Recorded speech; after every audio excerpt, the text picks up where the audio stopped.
Quel privilège d'être à nouveau en contact avec vous. Vous voyez, ce matin, vous et moi, nous nous sommes réveillés pour un autre jour de vie. C'est une grande bénédiction de Dieu. Soyez encouragés pendant cette pandémie du Covid-19, que Dieu vous bénira de façon merveilleuse alors que nous réintégrons la société, alors que ce coronavirus se dissipe. Dieu se servira de vous pour témoigner en sa faveur dans l'implication totale des membres. Concentrez-vous sur le Christ, sur le ciel et sur les vérités et les valeurs éternelles, les valeurs éternelles. Ne vous conformez pas, dit Romains 12, verset 2.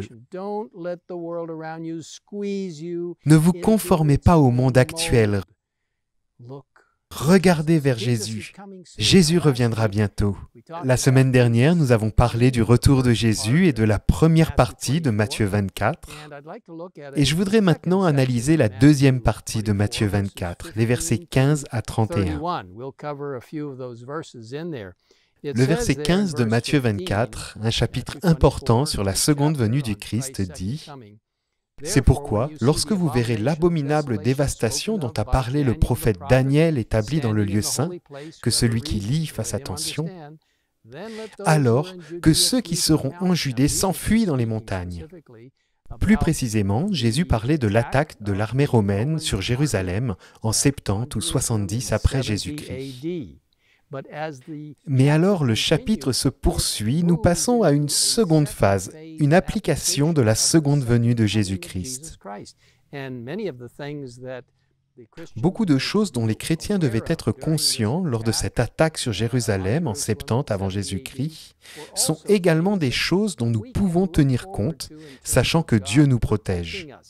Ici, il est écrit que celui qui sera sur le toit ne descende pas pour prendre ce qui est dans sa maison, que celui qui sera dans les champs ne se retourne pas en arrière pour prendre son manteau. Ce genre de choses nous parle de l'urgence, de la vigilance que nous devons avoir dans l'attente du grand événement du retour de Jésus. Et bien sûr, c'était aussi vrai pour ceux qui se trouvaient à Jérusalem, car ils ne devaient rien laisser les distraire, c'est là le point principal. Il faut se concentrer sur les valeurs éternelles. Et puis il est dit, priez pour que votre fuite n'arrive pas en hiver ni un jour de sabbat. Priez pour que Dieu nous guide en toutes choses et qu'il nous protège quoi qu'il arrive. Puis au verset 23, il ajoute, « Si quelqu'un vous dit alors le Messie est ici ou il est là, ne le croyez pas, car, verset 24, de prétendus Messies et de prétendus prophètes surgiront. Ils feront beaucoup de grands prodiges et de signes miraculeux au point de tromper, si c'était possible, même ceux qui ont été choisis. » Dieu veut nous protéger de la tromperie du diable et de tous ceux qui tenteront de nous tromper de façon terrible. Même ceux qui ont été choisis, même ceux qui sont liés au Seigneur. Tenez-vous donc ancrés dans la Bible et comprenez ce que Dieu vous réserve en lisant sa parole. Puis il dit, si donc on vous dit, le voici, il est dans le désert, n'y allez pas, ou le voilà, il est dans un lieu secret, ne le croyez pas. En effet, verset 27, tout comme l'éclair part de l'est et apparaît jusqu'à l'ouest, ainsi sera le retour du Fils de l'homme.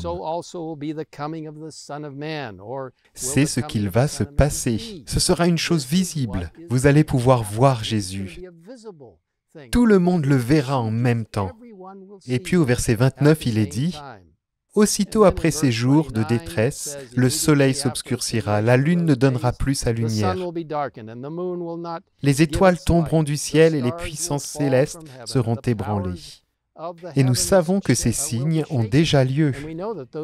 Alors le Fils de l'homme apparaîtra dans le ciel, verset 30.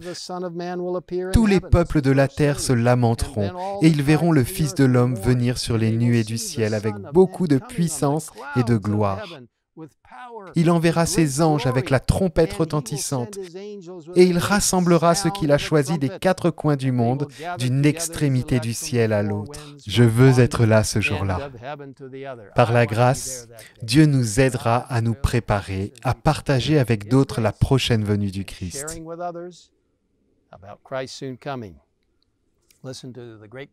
Écoutez ce qui est écrit dans la Tragédie des siècles, à la page 695.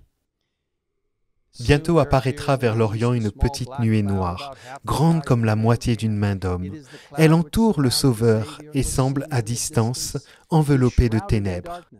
Le peuple de Dieu la reconnaît comme le signe du Fils de l'homme. Dans un silence solennel, il la contemple à mesure qu'elle s'approche de la terre et devient de plus en plus lumineuse. Elle a bientôt l'apparence d'une grande nuée blanche entourée de l'arc-en-ciel, de l'alliance de Dieu, dont les bases sont semblables à un brasier. Jésus s'avance à cheval dans l'attitude martiale d'un conquérant. Quel beau jour ce sera, un jour qui arrive bientôt. Laissez-moi prier avec vous.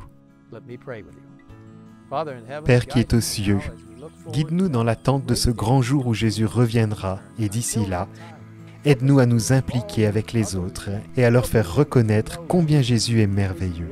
La justice est une belle vérité biblique, tout comme son retour, un événement merveilleux qui se produira bientôt.